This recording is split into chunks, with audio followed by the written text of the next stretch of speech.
review of 1bitHeart. Yeah, it's another translated Japanese game. Just the thing to tide me over until V3, I guess? 1bitHeart was released in August of 2017. It's the latest game of indie dev miwashiba, at least the latest to be released on Steam. You may recall that I've reviewed one of their other games, Light. Much like that game, 1bitHeart was originally available for free, in fact it still is, but the Steam version has extra events and such. Plus you can support the creator for cheap, the game's only about $3, and it's got some decent trading cards. Now, if I recall correctly, Light had an interesting story, but its gameplay wasn't all that great. Will 1bitHeart be more of the same?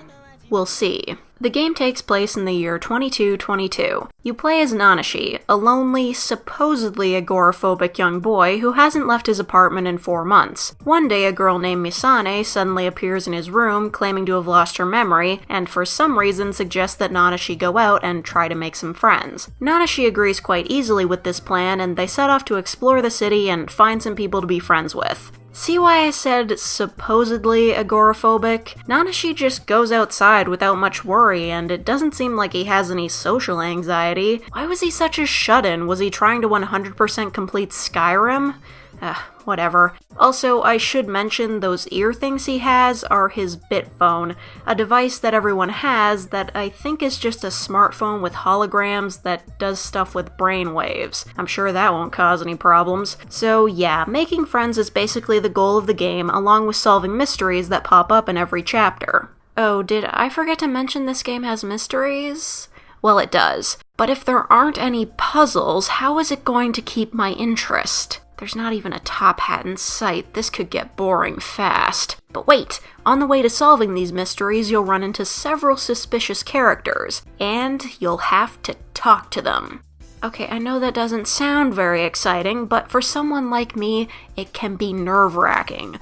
Also, you'll sometimes need to discuss clues you've discovered with your allies to figure things out. The discussions and talking sections are reminiscent of Ace Attorney, but they are straight out of Danganronpa. Don't believe me?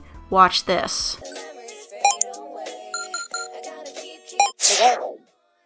Nice. Well, imitation is the sincerest form of flattery, and since I played this while waiting for V3, I certainly don't mind its inclusion. Besides, it's not like that's the only reference that made it in. The conversations are actually pretty easy to work through, considering Nanashi can read minds. Oh, did I not mention he can do that? Yeah, he can do that. Well, okay, technically Nanashi sees numbers everywhere and can interpret them to read people's minds and memories, cause he's like a super genius or something. Sure, why not? Also, if you really need the help for talking sections, there's an option to turn hints on. By the way, if you screw up enough, you'll run out of HP. You can gain more HP by making friends. How do you make friends? Well, if I knew that, I probably wouldn't even have a YouTube channel. At the end of each chapter, you're given free time to go make friends with the people you've met. How do you get them to be friends with you?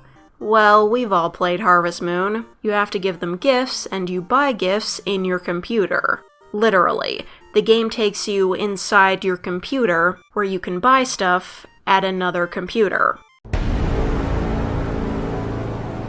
But these gifts cost money, known as bits, which you can earn by playing Tetris or Puyo. Yeah, I still suck at this. Good news is, if you go to the bottom right corner of the room and hit space, you max out. Nice.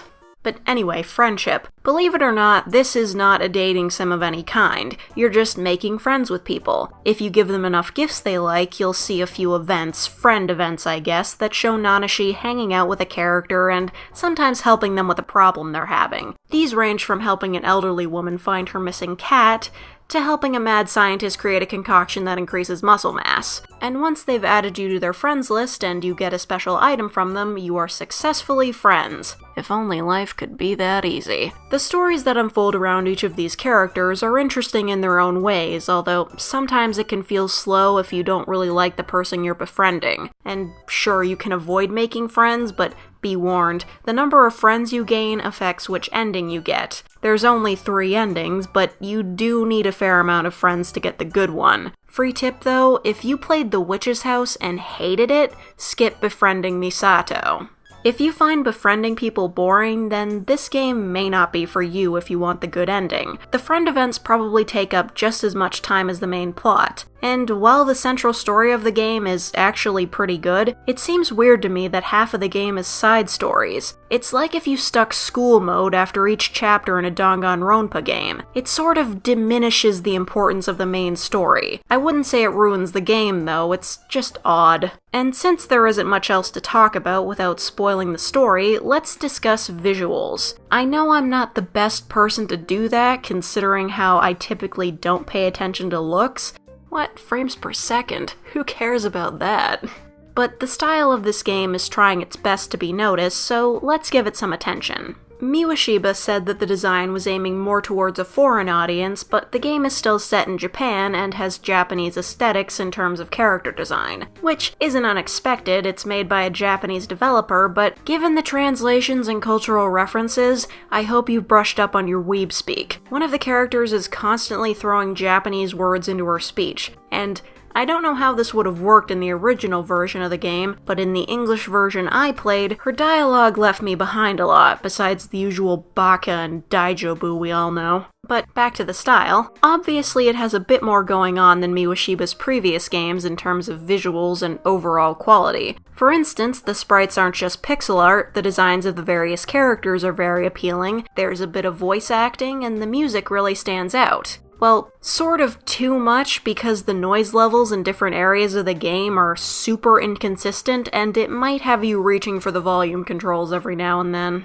But can we go back to the whole appealing character design thing for a sec? Because this game puts Danganronpa to shame with the sheer number of characters you can be friends with. And all of them are unique and most of them look pretty friggin' rad. I know this isn't a dating sim, but if you're looking for a new waifu, this game is where it's at. Personal faves include Kaori and Mikado. And I guess that's all I have to say about it. Decent game, interesting story, can be kind of slow, but overall worth the price. But to be honest, for $3 it would have to try pretty hard not to be. Ahem. Oh, by the way, don't confuse it with 1bitHeart. That's the spin-off or sequel game. I haven't played it yet, and it's not on Steam, but it's available for free fully translated English as well. You can thank VGPerson for that. All the same, I think 1bitHeart is worth playing, if for no other reason than to keep you from jumping in front of a train because you can't believe it took over half a year to release V3 worldwide. I'm not bitter. I've only had to dodge spoilers for literally all of this year so far.